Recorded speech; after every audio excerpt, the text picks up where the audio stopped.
All right, let's try this again. We're waiting for everybody to join us. We're having some technical difficulties on this Monday morning. We will give it a shot here. I'm going to bring Lorena in. Let's see if we can get this up and running. It would be great. Hi. We're going to try this again. Hopefully, LinkedIn will push us live. It's a great day for this not to work, LinkedIn. Thank you. Is working or not? Well, we don't know yet. We're going to wait for it to come up. It is working. I see you right now. Yes, we did it. We did it. We are experiencing a few technical difficulties, but we will get there in a second, everybody. We will get this party started. I just sent that link to Matt. My hair's a little bit crazy. On later, please check the spreadsheet. I just updated the links. We are updating everything here. A little bit of technical difficulties. Here we go. We are live.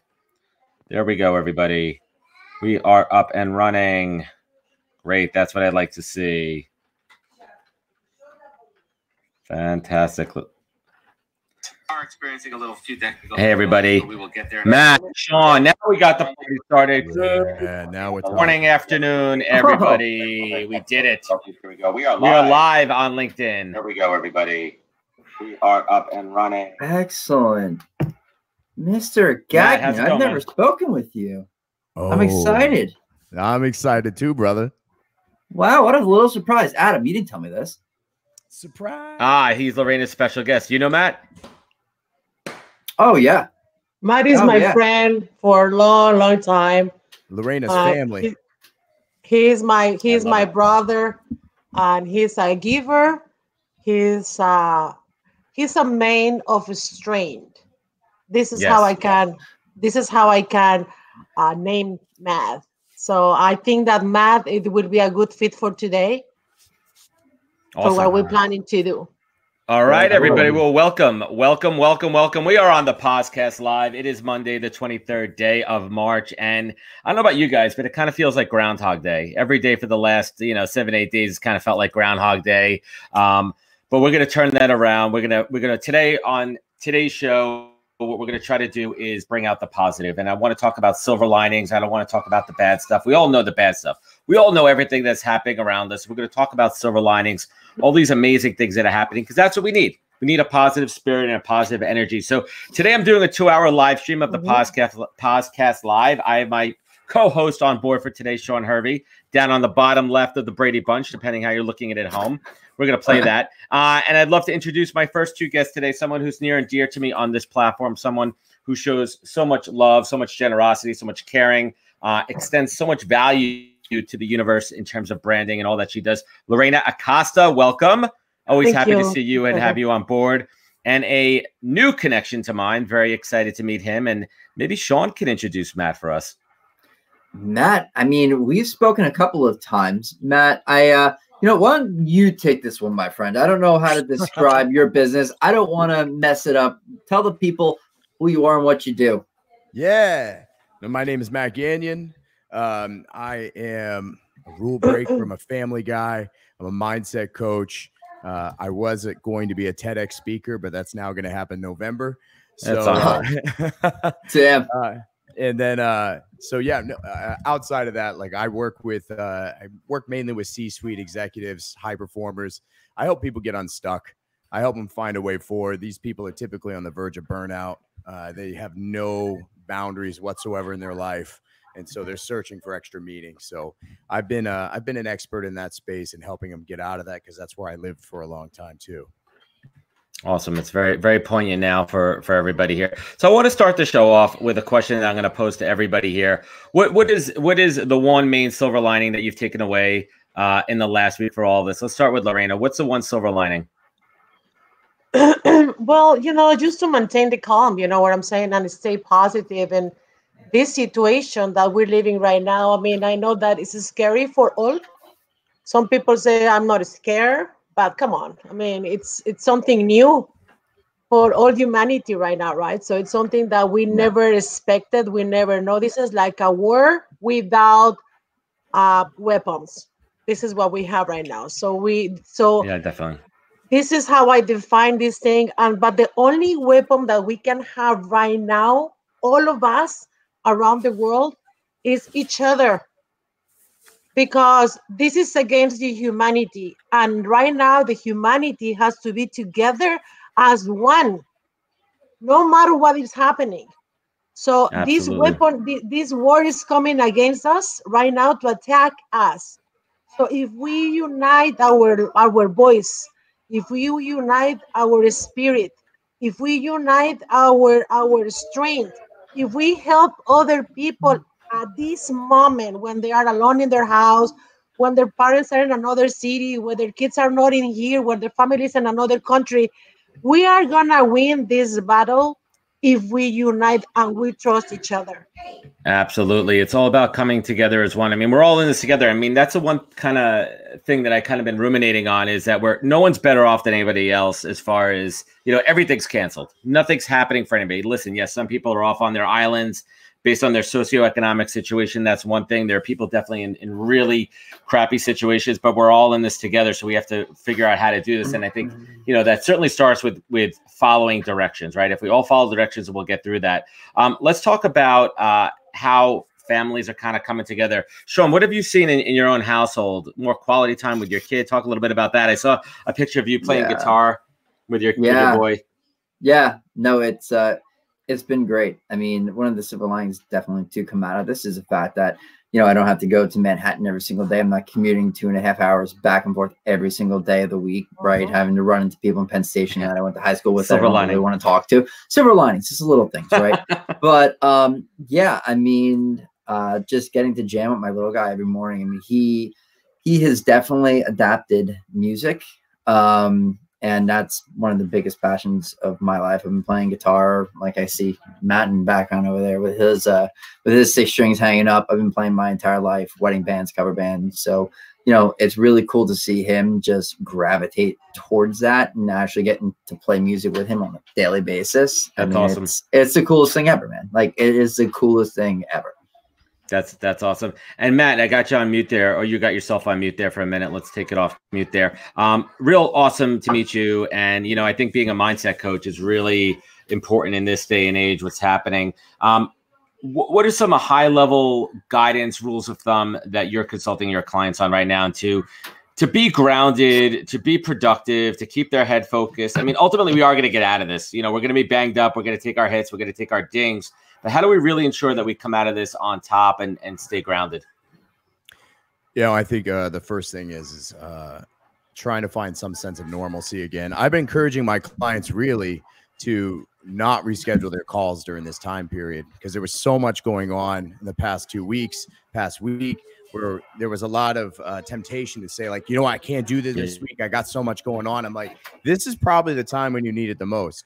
We're asking for you to take 1 hour of time just for yourself, just to get your head straight, just be able to actually share some stuff with me, check in with me. Sometimes sharing stuff that you necessarily don't want to share with your spouse because you don't want to freak them out. You don't want to stress them out. And I'm like, look, this is a raw place you can come to. Just cry, let it out, let the anger out, whatever you need, and we can work through it. Or maybe just help you find the words that you want to articulate. The other big thing, too, is focusing on the things you can control: your sleep, your prayer time, your nutrition, your fitness, and your inner circle of friends. You have total control over those 5 things, basically. I call them my supply lines. If I don't honor those things, I start to fall apart, and so those are things you should be doing regardless of a pandemic or not. Because if you're not creating time for that stuff, you're creating time to get sick, and that's the bottom line. And looking at the silver lining in this, I've realized, like, I need connection. I love to pour into other people, but I need to find it too. And so I've been reaching out to my people, and I love hearing, Shaun, you spending time with your family. I'm separated from my family right now. And so they're in Maine, and they left on March 10th to go see family where we're from. And I don't know when I'll see them again. So every day I'm surrounded by my 6-year-old's artwork and his toys. And I don't know when I'll see him again, but he's really safe up there in the mountains. He's with my in-laws, and he's having the time of his life, totally disconnected from everything. That's tough. Not knowing when I'm going to see him again is really eating me up. And I'll tell you, like, I've told my clients to allow themselves to feel. Take an hour out of every day and just let yourself feel. And for me, I sat in my son's room the other day and I just cried, and just bawled my ass off. But then I can't live in that moment. I got to keep moving. So, but it's all right to take a moment. Absolutely. Yeah. It's okay. It's okay to feel. I mean, I had a breakdown this morning because reality sunk in of what was happening. And for me, I was taken out of my comfort zone. I was taken out of the norm. Reality hit in that I probably lost half my business, if not more. And I went from flying high. I was actually supposed to be in your town, Austin, Matt, last week for South by, where I do an incredible amount of business and something I look forward to every year. And I kind of use that as my starting point for each year. I start at South by and I go forward. And that didn't happen. And then it was just a waterfall of crap that came from that.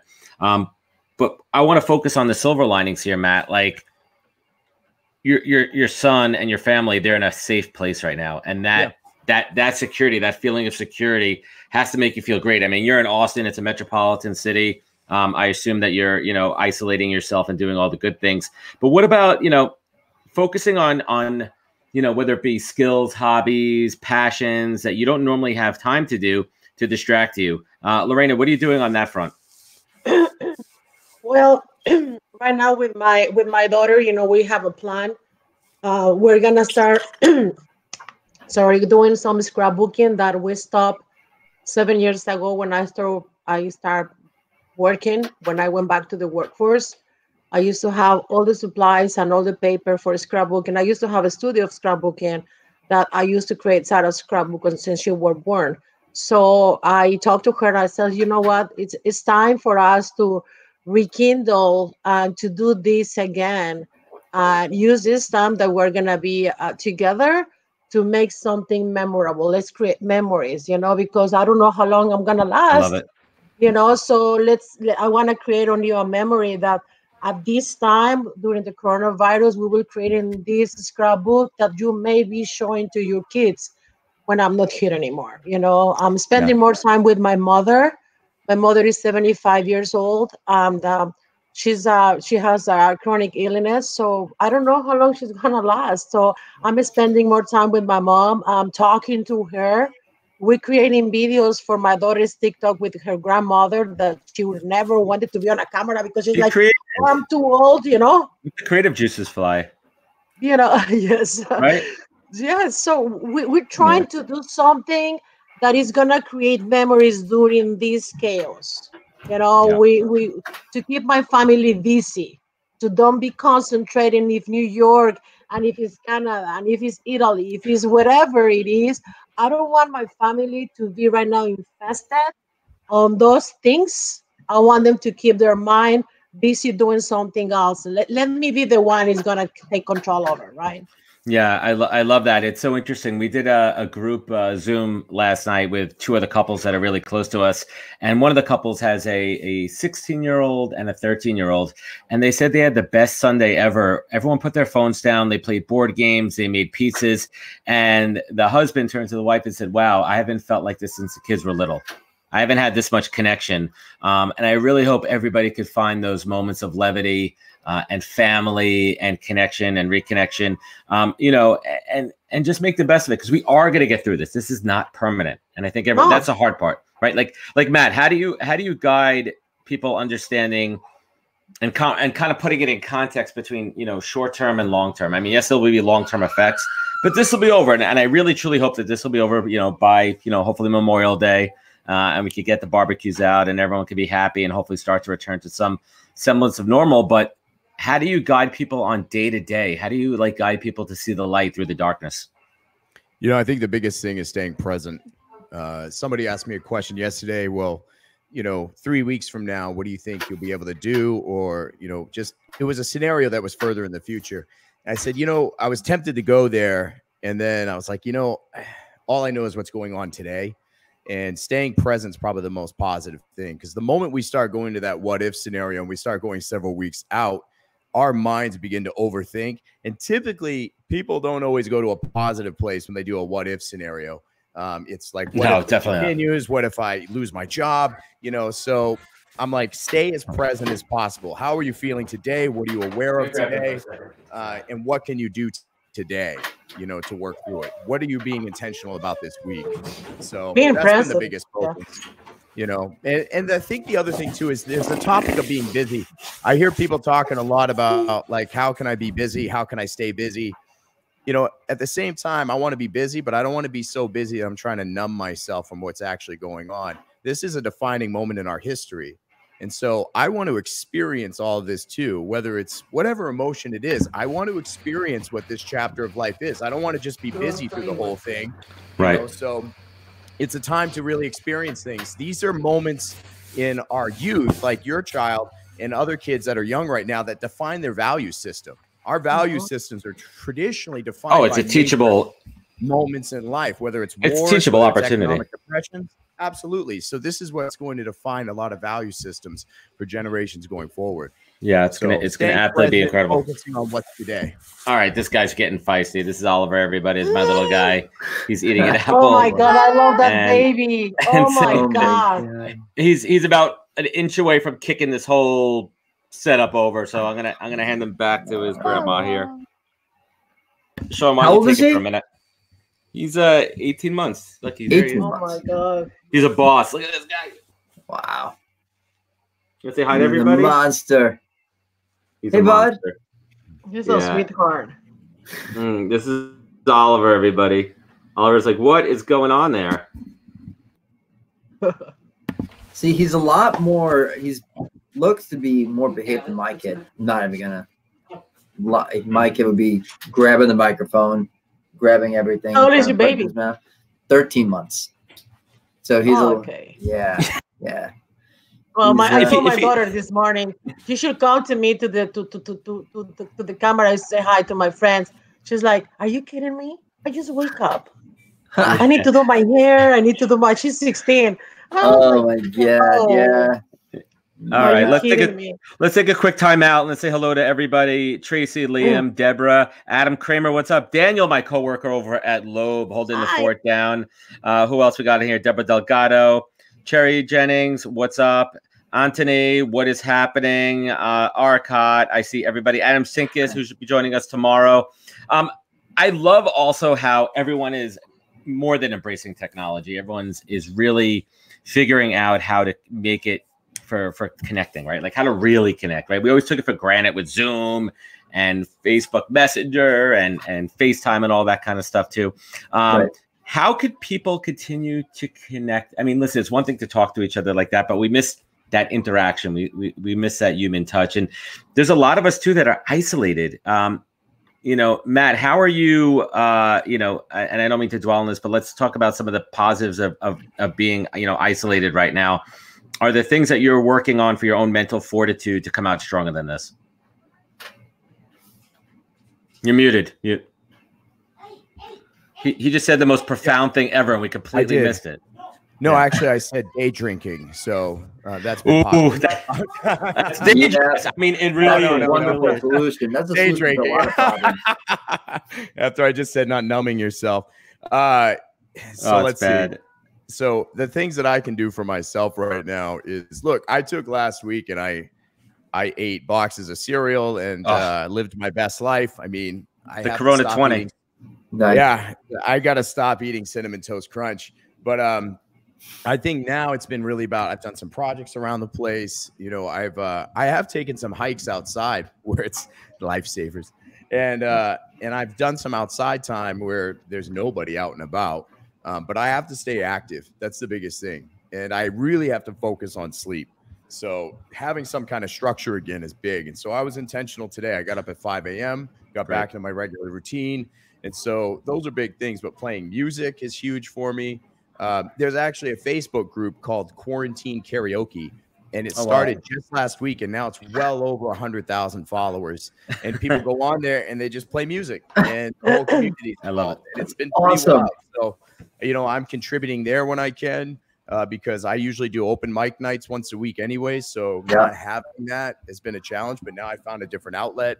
So all types of different things are keeping me engaged right now. And this week, I'm just trying to focus on contributing and being a servant on social media, and really a focus on non-corona topics again. Like, right, there's other shit going on in the world. There's other. I mean, I mean, not a bad thing. I mean, Kenny Rogers passed away, and it kind of got swept under the rug there. You know, Kenny Rogers is a legend in music, and it was buried in the no pun intended. You know, it was buried like 10 things down on CNN.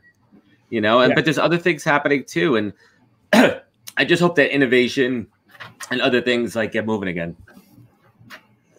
Yeah. Matt. I agree. I did a post today. I just challenged people. It's like, hey, you know, why don't you share your sales pitch today? What's your sales pitch? What do you got going on in your business? You know, getting people re-engaged with their work again, because we need the economy to keep moving. Yeah. Well, and it's something that I would like to add, guys, is that this is a time to reframe. This is a time to start thinking how you're gonna make your business moving on after this. You know, I mean, unfortunately, we know that after this time we're gonna go probably to recession. We are not sure about it yet, but you need to understand that if you had a model of business, you need to reframe it. You need to make it better. You need to push more, and you need to be present. Because if you are not present, and right now you just put yourself inside of your house, watching everybody's posting and looking at everybody's who's posting about the coronavirus, and not moving on your business with enthusiasm, let me tell you something. When all this is over, you're gonna go behind. This is the time that many of you guys who is watching this or are gonna watch this later, you need to 100%. start focusing on your brand, focusing on your personal brand, focusing on your message, creating content for your product and your services. This is the time. Yeah, 100%. You got to keep momentum. You got to keep your foot on the gas. I mean, it's tough too. I mean, I saw half my business disappear last week, but what I'm doing is I'm reaching out to old clients and old contacts and checking in with people, genuinely checking in with people, and not checking in with them and then pitching them, but just checking in on them, how they're doing their business and, you know, how things, and there's any other ways I can help them. And another piece too is thinking about transferable skills. You know, Shaun and I talk about this. We're in the recruitment business. What else could we do? One of the things that I'm doing, Shaun, I'm actually talking to Jesse about how we can help out with any local staffing help for any of the Corona stations here in New York. We're recruiters. I mean, I could recruit for anything. Yeah. You could recruit for anything. So if we could help other places and other people in this time of need, like where else could your skills be used? And I urge everybody to try to diversify and think outside the box right now. Yeah. I think this is very important right now. People, this is the moment, guys, that you need to show up more often. This is the moment that you need to be persistent. You need to be consistent in your message, in your brand message, in your services. You know, I was thinking last night and this morning I talked to a friend of mine, and he tells me, Lorena, why that I want to help you to create a small course for people who needs to do their personal brand, and let's throw it out for free. And you know what? Why not? Why not? Yeah, it's a good time to test for free. There is gonna be a lot of people right now who will need really to develop their personal brand, to know how to start with their brand, and to know how to do it. So we need to help each other during these times. You know, this is our message. You know, remember that this virus, it's against the humanity, and we, the humanity, are the ones are gonna get it out if we are united and we help each other. It's the only way. I couldn't agree more with you, you know, and I think it is going to be a big focus now for people who haven't been able to articulate their brand very well, to put some emphasis on it. And I think that was probably one of the biggest focuses I had in the beginning of my career. You know, when I couldn't afford any tools for marketing or websites or anything like that, I carved out all my time focusing on how I can articulate what it is I do. Because if you can't talk about what it is you do or articulate your business in any form, I honestly don't believe you have any, it's not a smart idea to invest your money in anything else until you can get that thing down. Investing in your personal brand and how to articulate that is the key, because if you can't do that, there's no magic pill out there, you know, to help you drive your business. And there is going to be a lot of people right now who lost their job, who they don't have a job, who are going to lose their job. If they don't create right now their personal brand, I mean, people need to understand that their brand, their personal brand is more important than a resume. And there is going to be a lot of people right now who's going to be stressed, who's going to feel that they are losing it. they need to find the right mentors. They need to find the right coaches for mental health, for mindset, to help them with that strength, And Matt, you have been my strength so many times. I love it. I appreciate that. In moments of distress in my life, the first person that I thought to call was you. And you always answer my phone Thank call. you. And I really appreciate it. I love it, Lorena. It's about being there for everybody, right? Like being accessible, being available, just being a good friend. Yeah, I mean, a few months ago, I'm going to tell you this. A few months ago, I had a breakdown inside of my car right after I went out of my doctor's office. And I couldn't move. I couldn't drive. I was just in my car and I was crying. And I'm telling you that right now I'm crying because I remember. And the only person I thought to call, it was Matt. And guess what? Matt answered my call. That's and awesome. Matt, thank you so much. I love you, my friend. I appreciate you. And I think it's really important right now. Yeah. Like, I put out a post the other day and it just said here to serve, because I'd really been asking myself over the past several days, like, how can I lead right now? How can I, work through this? And how can I serve other people? And I'll tell you, like, the moments I have with clients or others where I can help focus on them, it does give me a slight break from my own stuff.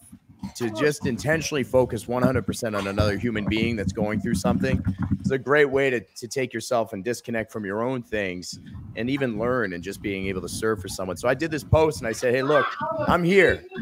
It's like, if you want a 15-minute call to just check in, I put my cell phone number online.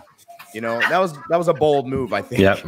That was like, man, am I going to get a ton of, I said, look, text me, call me. And I did say, hey, look, if I can't respond right off the bat, because I have no idea how this is going to work out, just know that you're heard. Just know that you're being heard.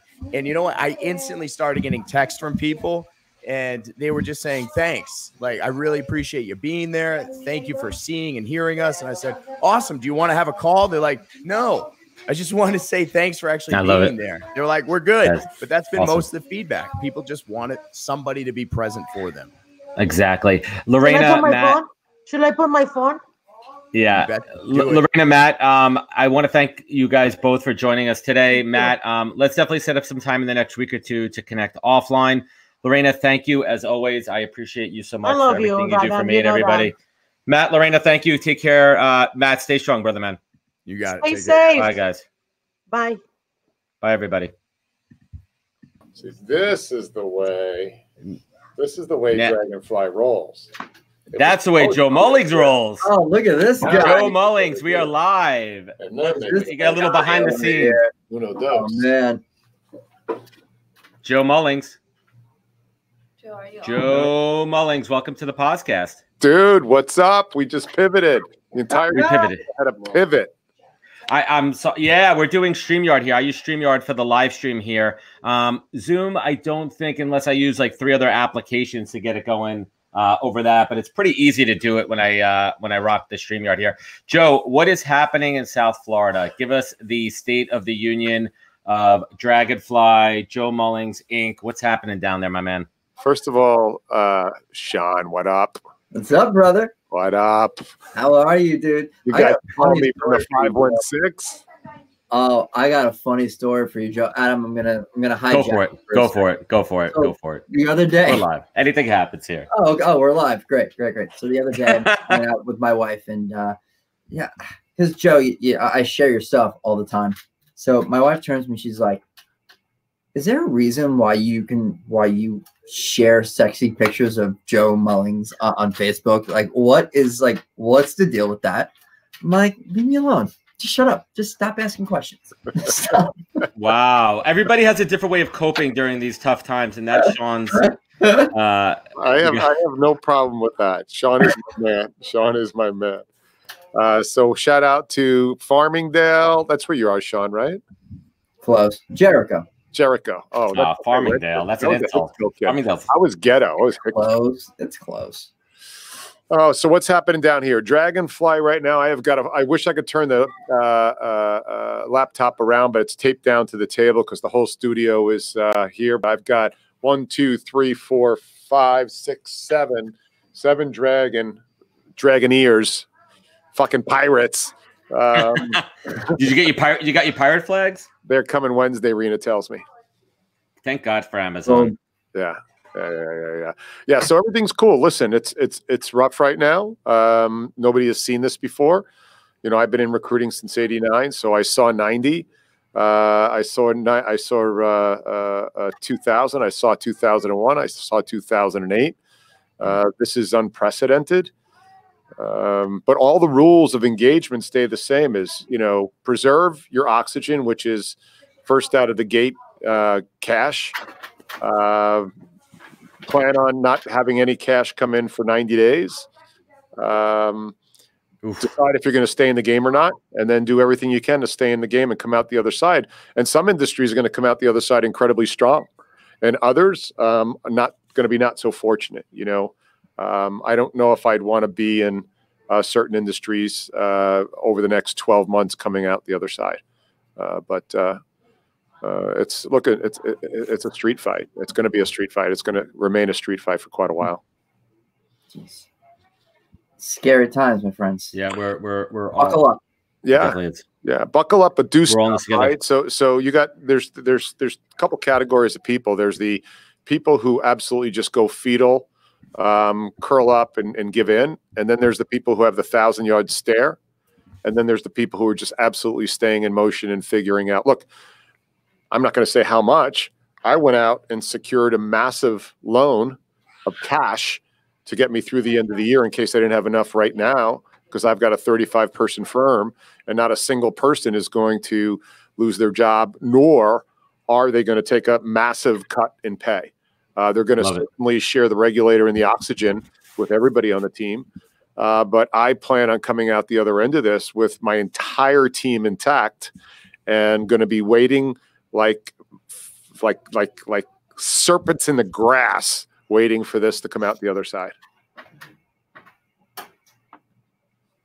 I can't hear you, Adam.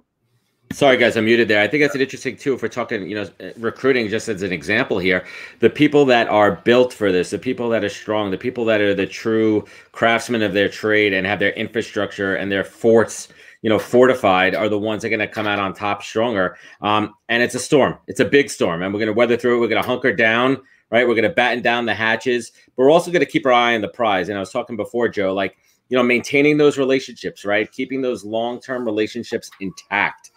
That's what's going to get us through this. Who are they going to turn to? The hiring gates are going to open up eventually. No, they are. Some industries, yes. So I think if I'm always basing my comments in reality, right? So I don't wish poor on anybody. I just my concerns go out to the markets that are food and beverage. My concerns go out to those that are in the events business. Hospitality. My hospitality. Those are industries that may have a little bit longer time coming back.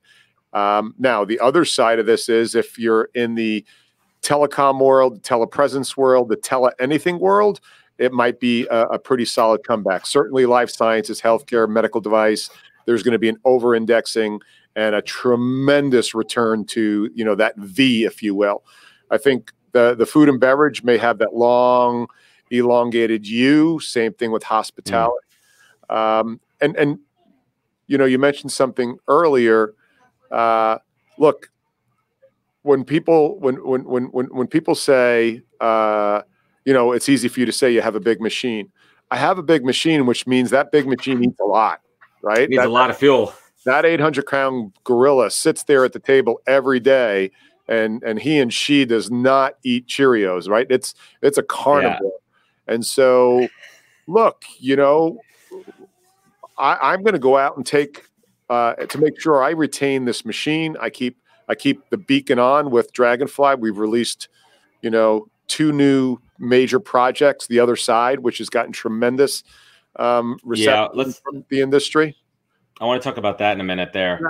And what's the other project? And the other project is the podcast that came out is called Untitled and Unfiltered. and they're both big production values. And so, look, here's how I think, and I'm not saying you have to think like me. I am totally willing to take out of a massive amount of debt on behalf of my employees who may not be able to incur debt. I will take out a massive amount of debt and become the bank for them so they can finance their lives while cutting out their luxuries, while cutting out the nights out for dinner, while cutting out the other stuff. I will finance that for them as they come out the other side, and we'll have a conversation, each of them, along the way about how they help me pay off that 3.5% interest rate, but I will be the bank for them, right? But that is leadership, right? That's the way you build cohesion, trust, and then you go from 35 people at, you know, a run rate of 12 million this year to 50 people at a run rate of 30 million. I mean, so I'm just using that as a proxy to the audience out there. Think through ways that you're willing to share the load with what you can bring to the table when your team might only be able to bring their skills, grit, and sort of allegiance to the mission. So I've dominated the fucking podcast. But I mean, aside from being commendable and being a prime example of what real leadership looks like, you're also looking at it from a business angle. You're taking a short-term hit. You're carrying the load to ensure that your employees, who are your lifeblood, they're still being able to feed their families, and it's creating a sense of family unity and loyalty and keeping everybody together and keeping them their head above the clouds, right? Taking that stress off of them. If you can help them take that financial burden off of them, they can continue to do the best for you and the company. And that's just incredible. And I hope that more leaders could look to this example and do the same. Shaun, what do you think here? Yeah. So from what I heard, with the my connection wasn't too great, so I didn't really hear too much of what you were saying, Joe. But I know cut the last couple of minutes, and everything that you do, man, is just it's amazing. I mean, you're one of these leaders that you know, I think that there are certain people, especially out there nowadays, where it's so easy to kind of manipulate leadership and just kind of be a fake type of leader and just say the right things online and LinkedIn or whatever it is. But you're someone that actually lives it, breathes it, and does stuff like this and outwardly, openly talks about it to set an example for other people to do something like this. So I think, you know, it's awesome. Like thanks, Shaun. And really again, I some people out there think, you know, I'm saying it for attaboy points. I'm saying it as a proxy for what you want to think about doing at the scale that is appropriate for your tolerance for risk, your ability to incur liability, and then finally your commitment to, you know, you don't get to call family in good times, right? When pressure comes, when you get squeezed, what comes out is who you are. And so, you know, this is that classic toothpaste test. Squeeze that tube and what comes out. Right.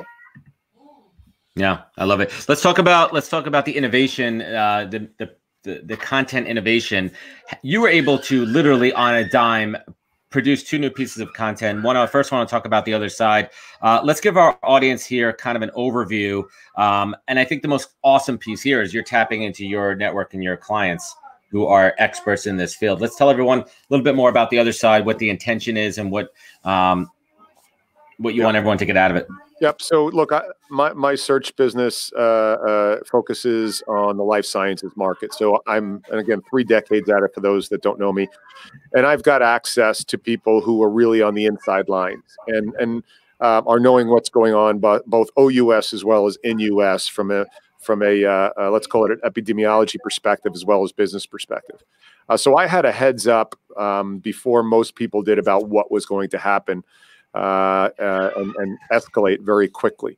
And I got off the phone last Saturday night with an individual who was really in the know, and he warned me about what was going to go on.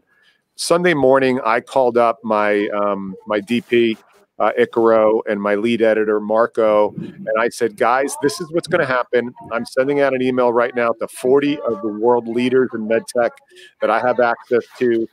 I'm asking them for their help. We're going to put out a show called The Other Side, and what the intention is we're going to produce it at our studio, and we're going to bring these industry experts in to talk about what's going on the ground, how are we solving these healthcare problems, so, you know, we can make sure we speak to the industry We quell whatever fears we can, but we also give honesty to our industry to say what's going on.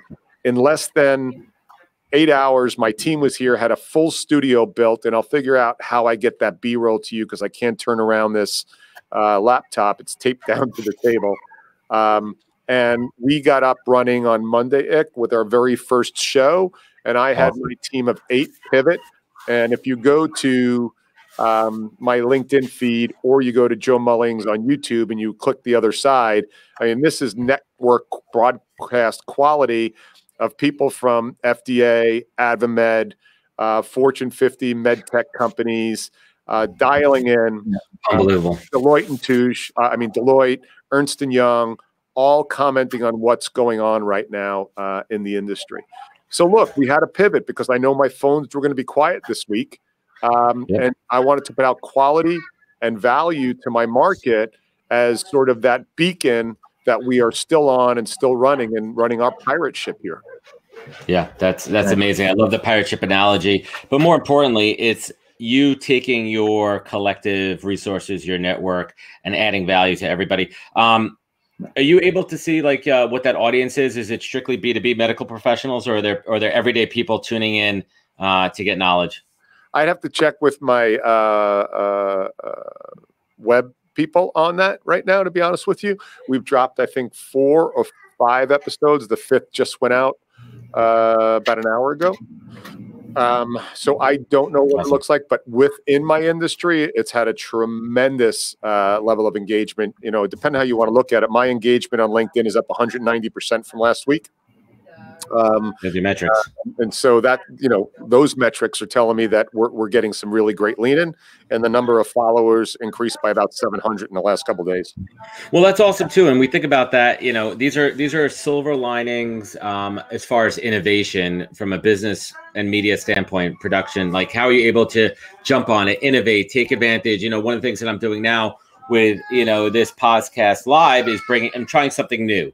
And I could easily just sit back, Joe. I could sit back, Shaun, and I could just be upset. And I could sit in a pile of shit and just be upset that my business is going away. So instead, I'm taking that time and I'm being productive with it. I'm creating content from the show. I'm adding value to people out there. I'm doing the best I can. And again, always showcasing, you know, leaders. Shaun, you want to chime in here? Yeah, no, I mean, I think it's with what's going on right now. I mean, even just the recruiting business, we all know it's going into it's not going to be pretty. Like, it's not. And, you know, this is a time where, Adam, and you and I have even had conversations, right? There's so many things that you could do. You could kind of sit down, you could sit around, you can bitch about it, you can cry about it, or you could do something, try something new. I just went out, I bought like multiple books on just like the factors. One book is called Likeonomics, and it's just about the art of persuasion and just kind of looking at things more holistically and leadership, things like that. Learning. This is like the silver lining here is that, like, we all make excuses, whether it's something that we've always wanted to do. We always say that, hey, we're going to do this. Oh, but I have too much with work. Oh, I have too much with the kid. And with this is right now for me, I'm looking at this as an opportunity to grow a small business on the side. Maybe really learn marketing, learn recruitment marketing, because that's something that I really have a lot of interest in personally. That's something that I've always wanted to get into. And that's where some of my strengths really are. Recruiting is great, but some of the things that I have more, I want to get into different things, right? I want to be Joe Mullings Jr. one of these days. But, you know, that's one of the things that I'm looking to do. And it's a silver lining right now to learn and take advantage of the time off with everything that's going on. Yeah. And you know, to jump on that, and first of all, bravo. I really look, one of the things I was most proud of you about, because, and I mean that in a really super powerful, positive way. Yeah. And you and I have talked about this, I think, over beers in New York City a couple months back. You know, one of your superpowers is you are so effing funny, and you see things that other people either do and are afraid to say, or you see it in a very insightful way. But because of that, it's also a liability, right? Because you can't have that. Yeah, look at that. There he is. There he is. Junior. Yeah, the beast is back, Joe. The beast, the Kraken is in. I love it. Come in here, buddy. I got that hairdo is like that's supposed to be the whole a crew. Zoom only call, not a Zoom video call. Yeah, right? this is look. That's Joe. And remember Nina when I was in Florida and I went to Joe's studio and that's Shaun. Oh yeah. This is it. But this is what it's all about, right? We talk about the silver linings. Like we could do fun stuff like this, right? We could bring the family in and hang out and learn. And I think that quality time is what it's all about. And Shaun, commendable too. I think that's why Shaun and I are super connected, Joe. We have a very similar, awful sense of humor. Yeah, but you know, Shaun came out, I think it was on Twitter and he was like, listen, okay, buddy. I've been a little too funny or tongue in cheek on this LinkedIn platform. And maybe it was appropriate, maybe it wasn't appropriate, and I learned a lesson. And it was something along those lines. And I'm paraphrasing. And I'm like, dude, good for you, because you're super smart. You know recruiting as well as anybody. You're just going to shift a little bit because you understand what the platform's for. And it's too easy to stand on the sidelines and throw rocks at the dingleberries on LinkedIn because it's just so easy. But you're better off just ignoring them. The number of comments I'm starting to get about me featuring pictures of myself, and I need to get over myself. You know, they burn a hole in your head for like an hour or two, but then you got to get over it because the 999,000 others that you're helping are the ones that matter. 100%. 100%, man. And I think, you know, there's a fine line between putting content out there that people are going to like just to like for it. And that's honestly what I did at times. You know, like there was no real super value in me going out and making these videos, pretending to be a LinkedIn celebrity with the stupid glasses and the shtick that I did. It was just to, you know, but I'm at the point now where I'm like, you know what? Like, you know what? A kid will do that to you, Shaun. A kid will do that to you, my brother. You are so reality. Right. And that's exactly what it is. And I'm not trying to play the cliche here, but like it's like a little bit of, hey man, you have to grow the hell up a little bit. Like, what are you doing? Yeah. And a couple months back, where I was in an interview process, or not a couple years back. One of the reasons why I really stopped doing all that stuff is one company basically said to me, not feeling that. Not liking We talk about that all the time, right? Your brand lives online. The social media lives forever, and you got to be cognizant of what you put out there. Yeah. You know, like I got trolled the other day really bad. Bad in someone just went after me in a terrible way. Funny, though. That was hilarious. Like, that was pretty funny. And you know what? Instead of getting into it with that person, I just deleted it and moved on and carry on. Right? Like I don't have time for that shit. A couple things for our recruiters out there, if there are recruiters watching. So the low hanging. Yeah, let's talk shop for a little bit. Yeah, let's talk shop. So here's some tactical stuff that I'm making recommendations on. If you're not a LinkedIn marketing person and you're looking for a reason to get started right now, and again, I'm not going to say I told you so, but this is when phones go dead, LinkedIn is on. Okay. Yes. So, you know, keep this in mind for the next, you know, great asteroid landing in our lovely world. Right. But look, this is an exact example of you being able to reach people at scale. Even the show, look, you're going to have thousands of people leaning in on this show because of who you are and your brand. But if you didn't have a brand before you got on this, there might be 10 people watching, right? And they'll all be relatives. So if you're looking right now, how do you get started on LinkedIn without a camera and without video and maybe without a personality? Take the vertical market that you're in. Every single day, become a news aggregator. Go out and find 20 headlines that are relative to the vertical market that you serve as a headhunter. And every single day, put those headlines out on your LinkedIn post. In other words, be the Huffington Post for the industry that you serve. That's going to do a couple of things. One is, be the gateway for information. One is that people will then be like, hey, I'm going to tune into a pause today, or I'm going to tune into Shaun and see what's going on in the industry. It's also going to start to give you insights as to where are the opportunities on the other side of this. Then as you get comfortable with that, start unwinding the news yourself, saying these 5 headlines, from me being a recruiter and looking at headlines, this is where I think the hiring may be occurring in the next 60, 90, 120. That is one of the easiest things to do.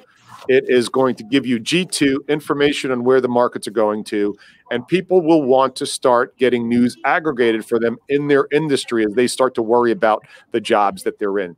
And then right? Be a resource. And then I would call every single placement I made over the last 2 years. And for some of you, that'll be a couple hundred, and for some of you, that'll be 6. But either way, make those calls and just check in on those individuals to see how they're doing. Don't have a reason to call them with the JO you're working on. I like that. I didn't even think about that, Joe. I didn't even think about the idea of going back to, let's say, my last 24 months of placements at any client and just being like, hey, Mike, just checking in and seeing how you're doing. Just that's it. Just checking in. I'm here. Listen, when we differentiation, guys. That's what it's all about. We went through 9/11. And the phones went dead. I had every single one of our recruiters both reaching out as well as being a sounding board when everything went dark for those 45 days. And still to this date, one of my studs who works on a desk with me, Devin, sent me an email on a reference. He called up for this big gig, asked for a reference. The guy got back to him with like 9 names and said, I wouldn't have done this for anybody else but Mullings because he took my call a couple weeks after 9/11 when nobody else will. And he spent, 45 minutes on the phone on me.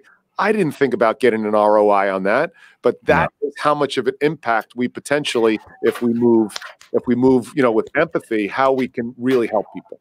And now is not the time to be transactional. Now is the time to take the foot off that transactional and not be tone deaf in your messaging. And I can't even tell you like how many emails I still get emails from Joe. I got an email from Costco the other day, like a normal standard email from Costco. And I think in that flyer, that digital flyer, it had like toilet paper and soap and everything. I'm like, did they not pull the plug on their emails, on their automated emails? Like, come on. Like, who didn't go back and look at what was scheduled for this week, Yeah, so I'm going to read, you guys, I'm going to read probably one of the most pathetic emails I've ever gotten this is modern history since email. Modern history as a buyer on the buyer side. Consumer. Hi, Shaun. As a consumer, yeah. Hi, Shaun. How are your hiring needs coming along given the coronavirus? We are seeing a lot of traction and movement during these times. Are you? If you have some time this week, it would be great to discuss how my team of specialized recruitment consultants can help you fill those vacancies with world-class talent. Let me know your thoughts. There is no way. You should tell them your thoughts. You should actually tell them your real thoughts. You, but there. Oh my gosh. Woo. Yeah, I took his name out. You'd have to use Sharpie on your phone. There's other ways to do that. Listen. Come on. Wait, quick Sharpie story. I was at a company a year ago. I was consulting, and somebody used a Sharpie on a whiteboard, not knowing what it was, and that was a fun laugh. Oh no. No, they thought they were using the dry erase, but it was a red Sharpie. Yeah. And they didn't bother to look at it, and they were wondering why it wasn't going. So, Joe, couple of tactical things here because you're a tactical guy as well. What are you doing to keep yourself and your coworkers and the Mullings family and everyone safe and sound? So I think we're about 35 people in the firm. I want to say there's about 12 or 13 of us in the office. And we totally give the choice to the individuals. We have Monday, Wednesday, Friday, first things out of the gate, stand-ups. We have what we call the Zoomlanders, and then we have Zoomlander, Derek Zoomlander. The Zoomlanders. On that. We have we've been here, and we've got a big floor, 10,000 feet with 10 by 10 cubicles in it, and then I have the whack-a-moles because we all keep our 6 feet from each other in here. So everybody's like in the cubicles on the big floor, and it looks like a whack-a-mole game because they could all pop up and down out of their cubicle. So you're keeping open. You're keeping open, but you're giving employees a choice to whatever they feel right doing. Yeah, whatever they feel right. And like we had a gentleman come in today who was sent home a week ago because he sounded congested. We heard him. Get the hell out. Got him right out. But we gave him the hook. Yeah, like one of those big old school movie hooks, right? And just out. And then, I bet that Joe Mullings has ejection seats. I didn't test it when I was there, man. I didn't test it, but I know he's on the second floor. He's on the top floor. That roof, like literally, if you're not performing, right out. You're come on, get out. Just shoot out the roof. And they land somewhere in Lakes and Delray. And then we're keeping. Good idea. I in my organization, I try and meet weekly with most of my mid to senior leadership team. So we're keeping those just as if I was walking into one of the conference rooms here and meeting with them on the Zoom. I've got all of my people who are remote as well as in the office, getting all the JOs that they're working on and all the biz dev they're working on one sheet for me, so I can sit with them, because we're looking at salaries coming in, draws, and then what they're actively working on. So I can make sure that, because I just got 6 retainers called in on Friday afternoon. So I can look at the JOs coming in and make sure that I'm sharing that regulator, that breathing, with every single player on the floor. So I make sure I keep their pipeline loaded based on the cash they coming in over the next 60 and 30. Awesome. Looking at what my draw commitment is going to be to them. And then, because we have a large call-in business and it's continuing to be call-in retainers, I can then look at how I give each person a piece of that candy bar as we're on this lifeboat together. Beyond admirable. This is the right way to do things, people. Joe Mullings, let's do this again soon. I appreciate you so much. I know Shaun does as well. And when this thing clears, the next time you're in New York, or Shaun and I will find some cheap airfare down to West Palm. And I've been saying to Joe for the past 2 years, I'm coming down. But once again, like I just talked about, I make excuses all the time. So I'm not going to do that. Well, now we have an excuse because, we're in the apocalypse. But other than that, man, we're coming down. We're gonna crash with Adam's family down there. We're gonna Boca Vista. We're making it happen. El Boca Vista. Joe Mullings, stay safe. Shaun and I appreciate you so much, brother. Thanks, my friends. Be well. All right. Bye, Joe. Ladies and gentlemen, if you don't follow Joe Mullings, if you don't know who Joe Mullings is, I highly, highly recommend that you check him out and all the amazing content over at Dragonfly Stories. I had a pretty cool live show with him right before the apocalypse hit. But I want to welcome in our next guest. His name is Liam Darmondy. Liam, hello. Welcome to the podcast live. You're on live here with Shaun and Adam. What's happening, my man? How you doing, fellas? How are you, man? I don't think we've had the opportunity to connect. How are you? I don't think we have. I'm doing great. How you guys doing? We're doing all right. Let's take a quick pause just for 1 second. I wanted to do this before we get started, if you bear with me. Quick shout out, Dustin Wilshire. Hope you and your family are doing well and healthy. Kyle Burt, my man in Dallas. Tracy, everyone, Adam Sinkus. Lorena's following along now, so thank you. Keep the flow going here. Liam, welcome to the podcast, my man. Thank you, sir. Awesome. And where are you located? Just outside of Washington, D.C. Got it. And before we get into kind of what you do there, tell us a little bit about what's happening on the ground in your neighborhood. Are you in the burbs? Are you in the city? Whereabouts? Just outside of D.C., so I'm in Arlington, Virginia. Got it. Pseudo burbs. Burbs enough for me. I was in the city for 20 years, and I swore I'd never move across the pond. And then I had kids, and I needed a backyard, and so here I am. That's what happens, man. That's how it goes normally. Yep, you know it. So talk to us a little bit about what's going on in your world, in your head, in your mind today. Yeah, I mean, I work in technology. I work in startups here in the area. I've been in this area for about 20 years now. I came to school here, thought I wanted to be a politician or a lawyer, changed my mind. Got into recruiting, started doing recruiting for IT. Then I ended up working at startups, and sort of always that do whatever needs to get done kind of guy, sort of jack of all trades, master of none. And so that's how I got into the startup scene here. I started working at a company called Revolution Health, and then I went to Living Social. I was one of the early guys in the daily deal boom there. That was nice. A hell of a learning lesson. I bet. A lot of really good times, a lot of really important lessons learned, both about things that you want to do and things that you don't. And then now I work for a real estate technology company called HomeSnap that is pioneering a new way for agents to basically run their businesses really effectively. And then on the side, when I'm at home at night or on weekends, I like to do career coaching and LinkedIn strategy and life coaching and recruiting for startups. So always trying to be busy. Basically, just trying to stop watching TV. And how do you do all that with kids, man? Tell me the secrets. How do you do it? I have a really patient wife, and I The Rock. we're just like sitting down on the couch, instead of watching TV, I'll just be, on LinkedIn doing stuff like through that. That's kind of how I do it. I've found a new way to channel my my boredom, and instead of TV, I'm trying to help others on here.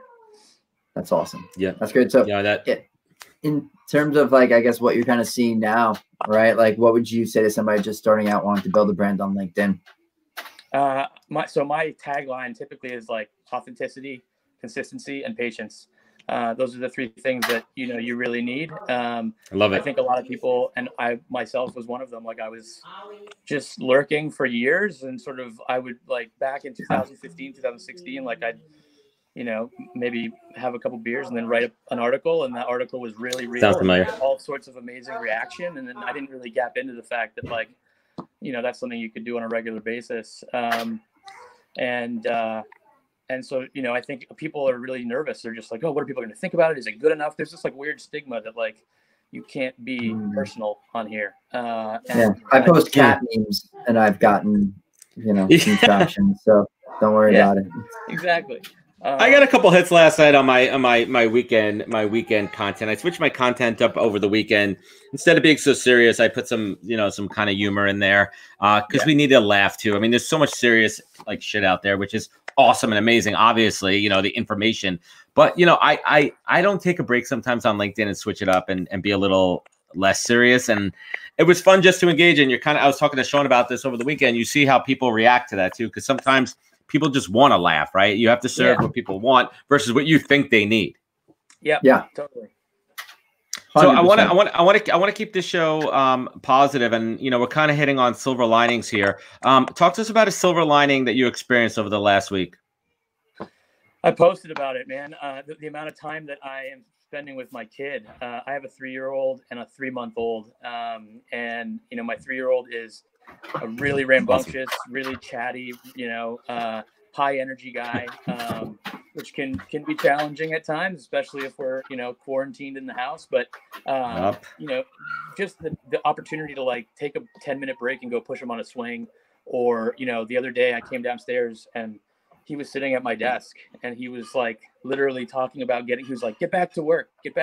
And he's like, I would never see that, right? That's a moment I would never capture if I was at the office. So I think the one thing that has been so amazing for me is just realizing how much I miss when I'm commuting or when I'm at the office, right? And like, it's been really fun to sort of spend more time with him. That isn't just the weekend. So and how about your job? Do you feel secure in your job right now, or how are they treating their employees there? Yeah, I mean, I work for a fantastic company. We're fortunate that we're a B2B2C company. So, real estate agents still need to sell homes and they still need to advertise those properties. And so we have maybe not so much relatively decent stability there. And, everybody was very much, our leadership team is very on point. We're looking at all the different ways that we can keep going in the business. And I think, putting family first has been the message from the very get-go. And so, I feel pretty strong there. I'm feeling pretty good.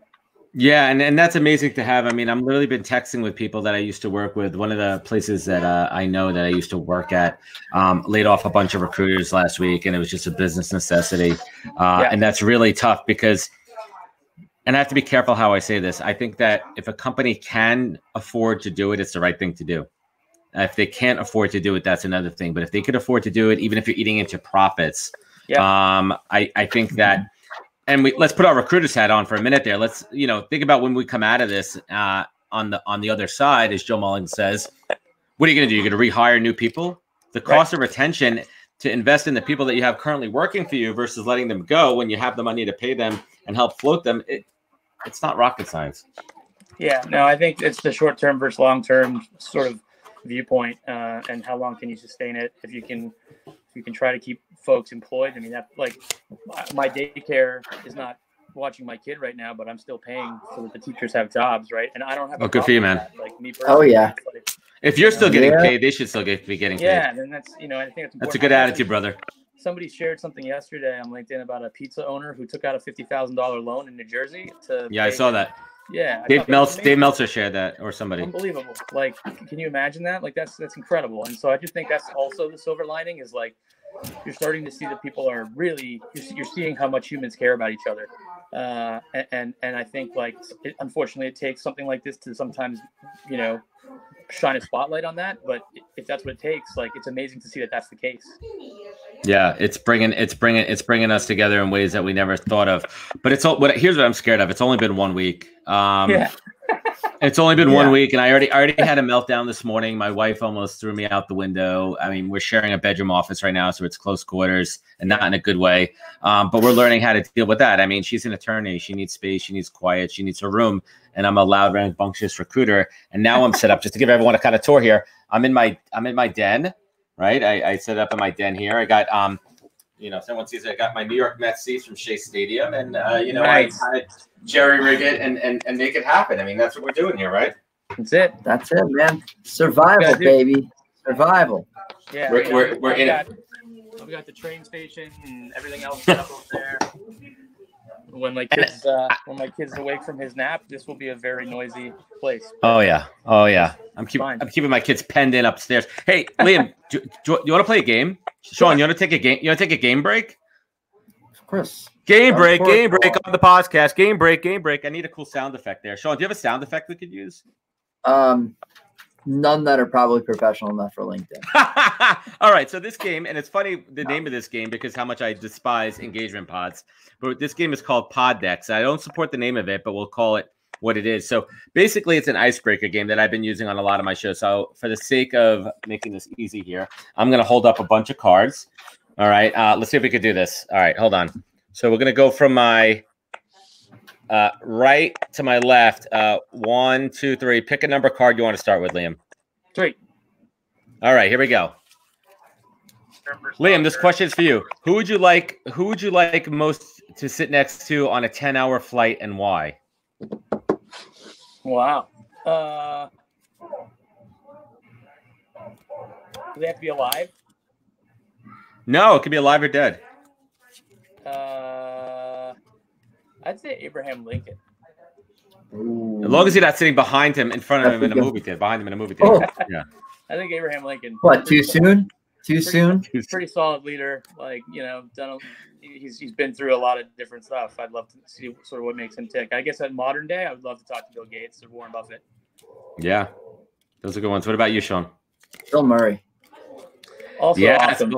Bill Murray. Like, who else would you want to talk to? One of those guys. Christopher Walken. Like, just one of those guys. Yeah, I like that. I like that. I wouldn't want to get too. If I'm talking to Abe, and then I'm getting political, and then if I'm talking to this, like to Bill Gates, and he's talking to me about stocks and Warren Buffett for out. No, man. If it's a 10-hour flight, I just want to be entertained. I just want to hear some funny stories, and who better than that's a good one too. Right? You want to hear stories? I would say like a Jimmy Page or Robert Plant, like some kind of rock and roll legend. And kind of hear their stories. Or maybe Joe Mullings. Maybe Joe Mullings for 10 hours could be a good one. Liam, one last kind of, it's a question that I ask everybody when they come on my podcast, the full one here. But, in times of crap like this, in times of awesomeness, when you got to pull yourself up, when you need to kind of show gratitude, what is your North Star?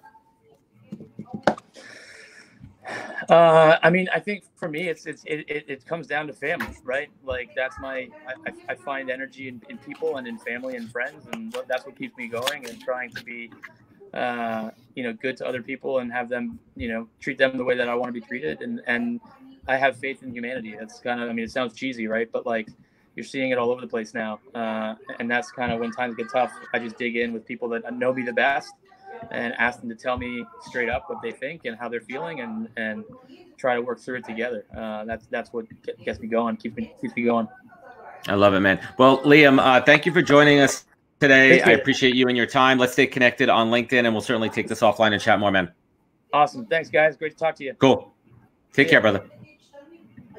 All right. We all having fun out there. Hopefully, giving you some entertainment and some laughs and a little bit of education, motivation, and positivity on this Monday afternoon. It is raining and nasty here on the East Coast, New York. I'm with my man, Shaun Hervey. And up next, we are going to welcome Adam Lambert. Welcome to the podcast, man. How's it going, buddy? How are y'all? Welcome. Sean, Adam. Where are you, by the way? I know Adam's in Long Island, right? No, I'm in Long Island.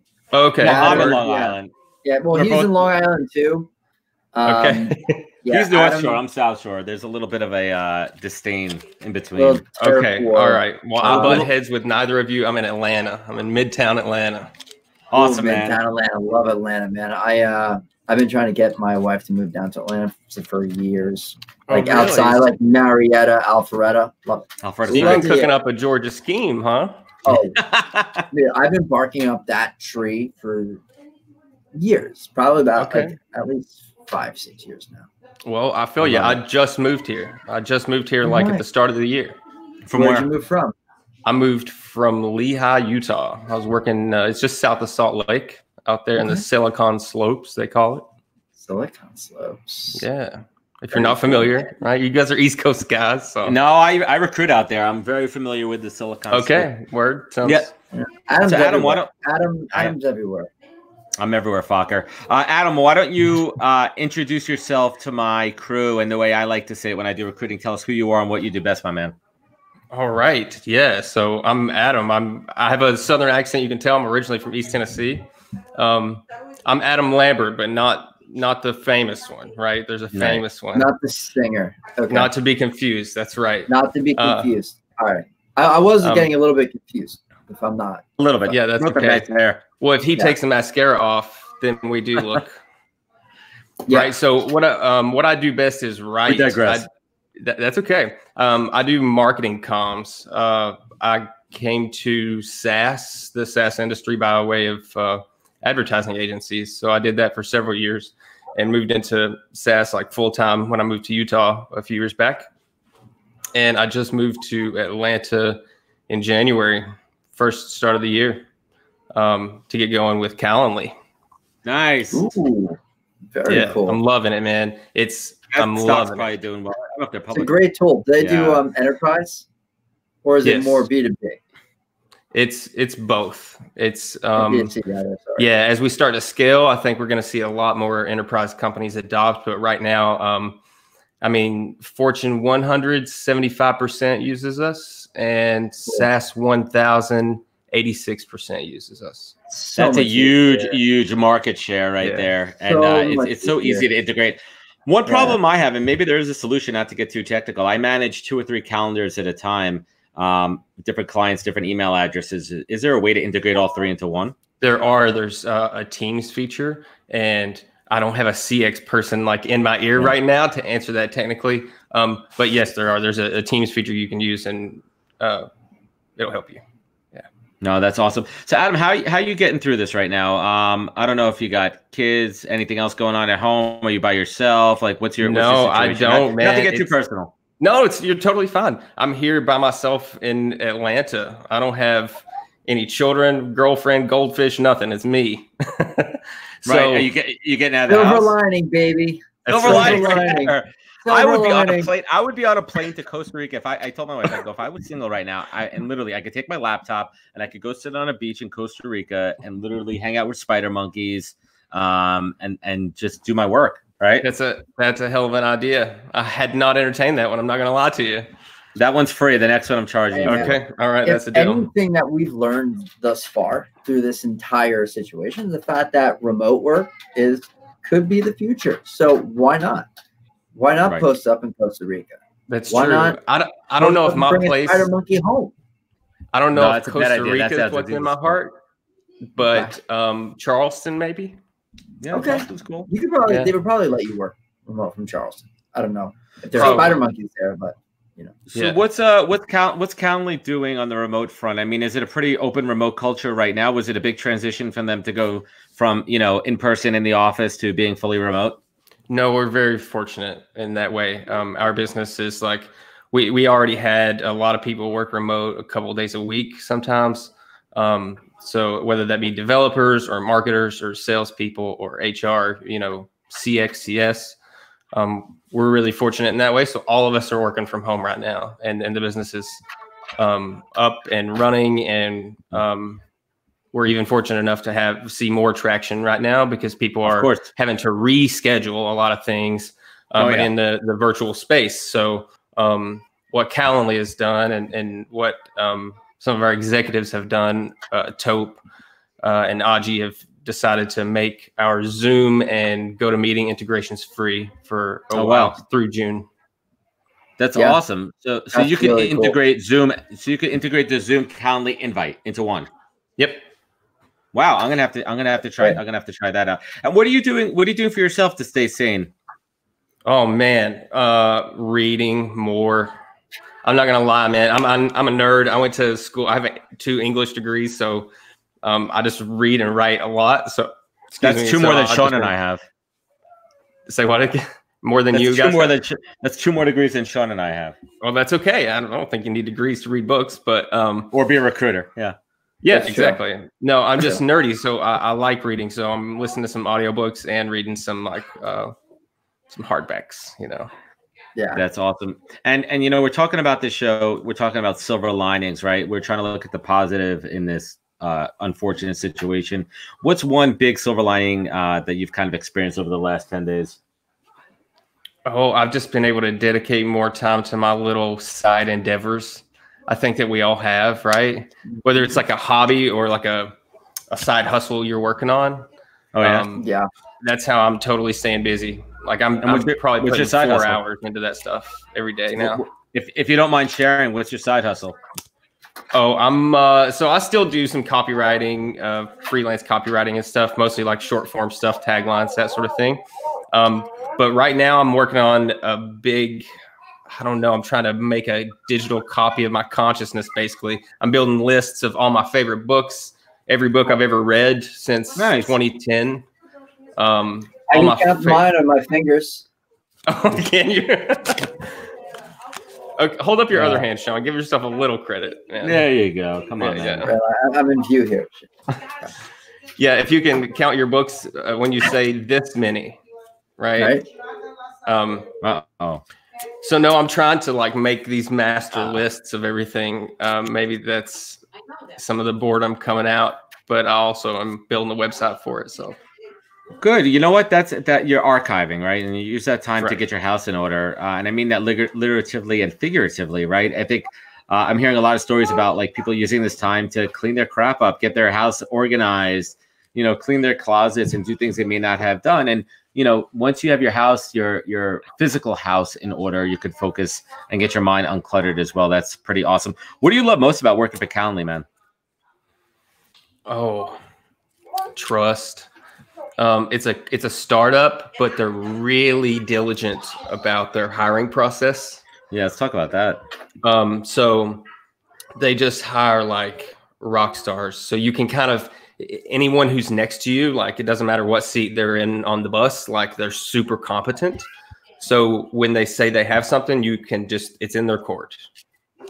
Wow. I don't know that I've ever worked at a place that everyone was so, I can kind of trust everyone without having to follow up on those. That's incredible. What was the interview process like for you, if you don't mind me asking?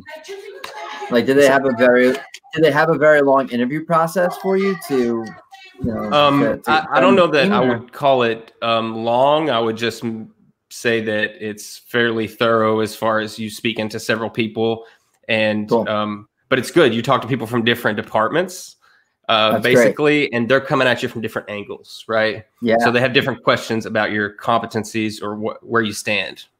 Cool. No, that's great. I mean, a lot of companies are starting to do that because, especially in a role like a marketing role or a content role, you're going to be working cross-functionally with so many different departments, right? You're going to be working with sales. You're going to be working with client partners or whatever, you know, whoever you're going to be working with. It's very important to work cross-functionally. And it's always good to get different perspectives from the organization. Marketing, if you're doing it right, you're at least listening to everybody. You might not be working with them all the time, but you're at least listening to them. Yeah, so, you're at least listening. You need to have really good relationships with the leaders in the respective departments. So it wasn't a particularly grueling interview process, but it was thorough and it just assured me, you know. Awesome. Well, Adam, let's finish this up and let's play a little game here. We're playing a game with everybody called Pod Decks here. And I'm holding up 4 cards. We're going to start with my right hand, which I guess is left on screen here. 1, 2, 3, 4. Pick a card. All right, let's go 2. Oh, okay. Oh, I don't like that one. Okay. All right. 3. Dealer's choice here. What is your most unusual talent? Unusual? And we are on camera here. Yeah. Okay. I'm gonna do something that plays to the camera. I can cross my eyes and take one like this. Yeah. This is so silly because it's your business, but okay. That's pretty unusual, right? That's, I guess, right? Yeah, How did you figure out that was a talent? How did you figure out? This guy's going places. This guy Shaun, is definitely. Shaun, same question. What's my? What is that? My most unusual. Talent. Yeah, unusual. Unusual. Jeez. I don't know. I mean, Caroline, we'll be with you in a minute. Yeah, my most unusual talent. You know, I have a knack for pissing my wife off, but that's every guy, right? That's not unique, bro. I know. Unique. I play guitar and I've been singing since I was like 5. So does that count for something? Okay. That's not very unique. Not unique at all, actually. Now that I'm thinking about it. I'm feeling a lot better about my eye crossing thing now. Yeah. No, you're good there. You're good there. Not unique. I mean, come on. Well, my talent is I'm not wearing my ring now because I haven't worn any watches or rings or anything in the last 10 days, but I could open up beer bottles with my wedding ring. And it's a talent that I found out literally a day after we got married. And my wife yells at me every time I still do it, but it doesn't put a scratch on it. Anyway, we digress here. Adam, one kind of mantra of positivity that you kind of repeat to yourself daily. Oh, man. Climb. I learned that from a mentor of mine. Is just climb. So it's the cliche is 2 steps forward, 1 step back. Some days those are leaps, but if you continue facing the right direction, you're going uphill. Yeah, absolutely. All right, gentlemen. Hey, Adam, thank you for joining us today. Appreciate you. Shaun's hopping off as well. I'm going to hop on with my next guest. Take care, Adam. Be good. Pleasure, Shaun, Adam. Hey. Thank you, man. Thank you for joining us today. All right, buddy. See you later. Thanks for having me. Right. I welcome our final guest for today, Carolyn Kiel. How you doing? Good. How are you, Adam? Doing great. Good. Welcome to the marathon. It was an experiment today. We started around 12:30. We've had some really fun guests on, talking to people that I know, talking to people that I've never connected with before, like yourself. So I want to use that as an opportunity to show people how 2 human beings who are far apart in technology can connect. So it is great to meet you. Great to meet you too. I know we've exchanged messages since we've been connected, but it's really nice to finally talk face to face. Awesome. And Caroline, where are you located? Is it Carolyn or Caroline? Sorry. Carolyn. Carolyn, where are you located? Yeah. I'm in Montvale, New Jersey, which is probably about 20 miles away from New York City. So not so far. Yeah, we're not too far. We're a couple of rivers apart. I'm out here in Long Island. And Carolyn, what do you do? What do you do to pay the bills? Well, my day I never job ask it like that. I don't know why I asked it like that, but I felt like asking it like that today. Well, everyone's got so many things going on. So my main day job is that I work in corporate training, so learning and development for a Fortune 500 company here in New Jersey. I do training design for the new products and services that are coming out. And not so much to pay the bills at this point, but as a kind of hobby / side hustle, I also have my own podcast called Beyond 6 Seconds that keeps me busy as well. That's awesome. And how are you doing today? You doing all right?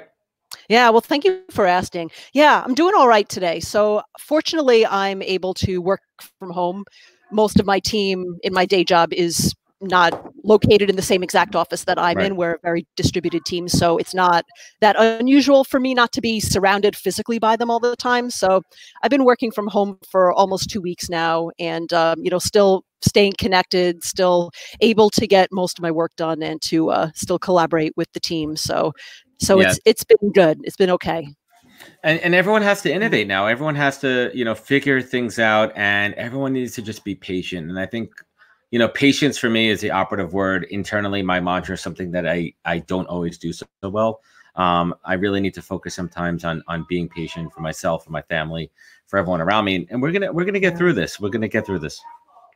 Yeah, and things are changing every day. So we always talk about, in the current world of technology that change is happening faster and faster, but never in my lifetime have things changed literally day to day. Like this is open, this is closed, we're doing this, we're working here, we're changing these priorities. So it really pays to be nimble and flexible. And as you said, patient with yourself and with everybody else.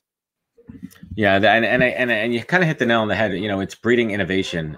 Sometimes it takes a tragedy to breed innovation, and we're all going to come out of this stronger with such advances in mindset, in technology, and thinking, and the way that we work. I don't think that remote working is going to fully replace face-to-face, because that's just not by human nature. We're a social breed, and we need to be. And there's so many industries where you need to be connected to people and have face-to-face interactions.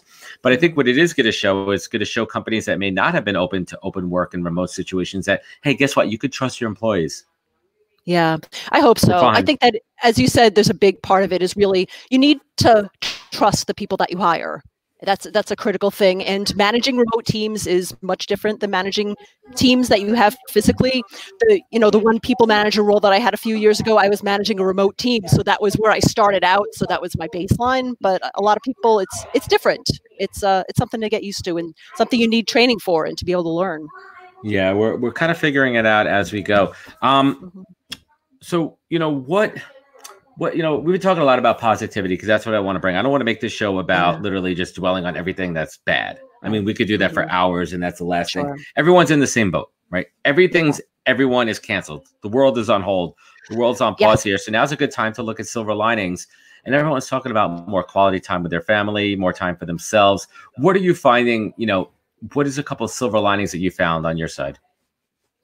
Gosh, for me, one is that I'm naturally an introvert myself, so it's not terribly painful for me to be home on my own working in a sort of semi-isolated environment, because I have contact. I'm on the phone, I'm on video calls, I'm in emails, I'm constant connections with all of my other coworkers. There's connection there.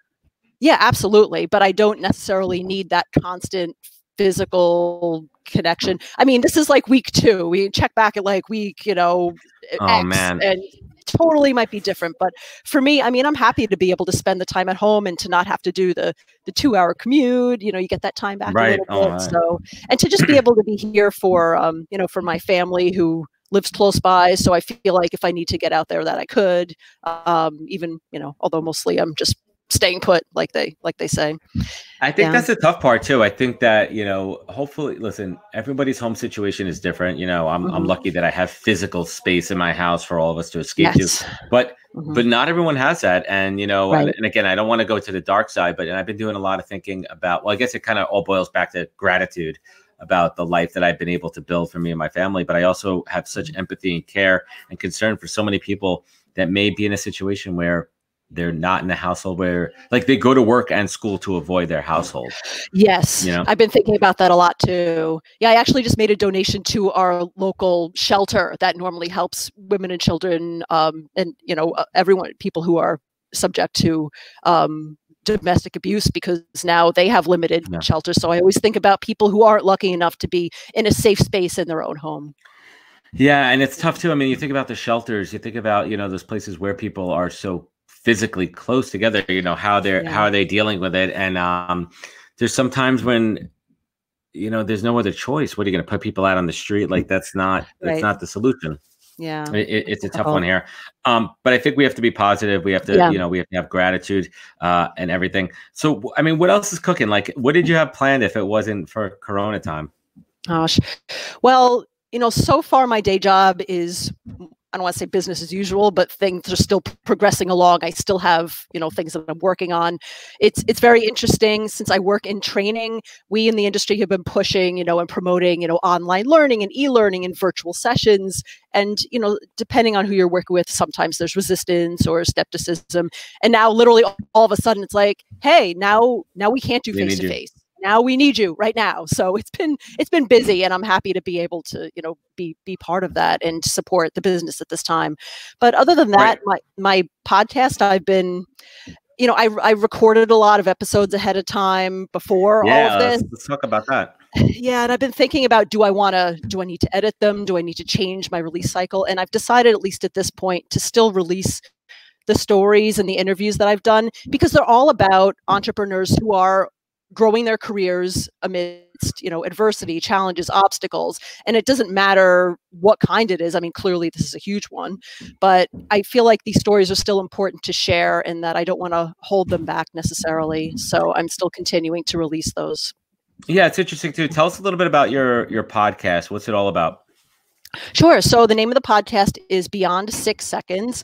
The reference is to a study that I read online of recruiters and job searching, that people only look at your resume for 6 seconds before they make a judgment on your story and your fit.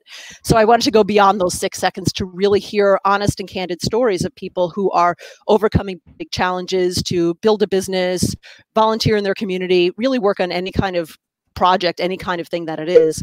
So I've been interviewing now for about 2 years. I've interviewed about 100 people so far. Awesome. And releasing these episodes, now every other week at this point is the schedule that I have. So for me, it's just a passion. I really am very interested in people's career development. I think it comes out of my interest in learning and training. And I just love to hear from different people, people from different backgrounds, from me and from each other, from different industries. And I'm constantly amazed at the resilience and the grit and just the strength of the human spirit when facing enormous challenges, how people really get through it and build their lives and careers despite everything. I love it. I love it. And I'm not sure how much I'm smiling because we have a lot in common with our shows. The core theme of my show on the podcast is the word tenacity, right? Like if I had knuckle tattoos, I would get tenacity across here. That's my guiding mantra, right? And that's what's going to get me through this time too. And that's what, on my show, I try to bring out people's stories of how they needed to find that inner tenacity to pull themselves up throughout their career. And it's certainly commendable. Tell us what type of guests you have on your show. So I have a lot of entrepreneurs and solopreneurs. Those are probably the main category of guests that I have. So it could be anyone who's just, as I say, a corporate refugee who worked in corporate for many years and decided to start their own business, or people who still work in corporate and have something going on the side that they want to continue to grow or work in a bunch of different fields and projects. And, occasionally I have some CEOs of businesses. I've had some leaders, a couple of media personalities whose names you may or may not recognize have been on the show, which has been really exciting. Awesome. And just everybody has an amazing story. I just love hearing a variety of different, people tell their story and people really share what they've achieved and what they've accomplished despite the odds. I love it, Carolyn. And last but not least, right? What's one mantra, or what's like that core mantra that you've been repeating to yourself every day during these tough times to really keep, your head level, keep you above water, to keep you focused and energized? Yeah, I mean, there's a quote that I continually go back to as I've worked through my own career and hit my own bumps in the road as I've been trying to guide my own career. And now that I don't have it in front of me, I'm probably going to butcher it a little bit, but I'll paraphrase. It's a quote by Henry Ford, and it goes something like, when times get tough, remember that the airplane takes off against the wind, not with it. So just understanding that, as you were saying at the top of our interview, that these times will be challenging, but a lot of people will rise to it. We'll see a lot of, I'm very interested to see maybe a year out from now, all of the entrepreneurs who are starting their business now or pivoting their businesses now, and who will be completely different and maybe hopefully growing in new ways once we're all out of this. So it's just something to remember. That's exciting. I really like that one. Carolyn, thank you so much for joining us today. I wish the best for you. Let's stay connected and keep in touch and be strong. Absolutely. You too. Thank you so much for having me. It was a pleasure. Thanks. Take care. Bye.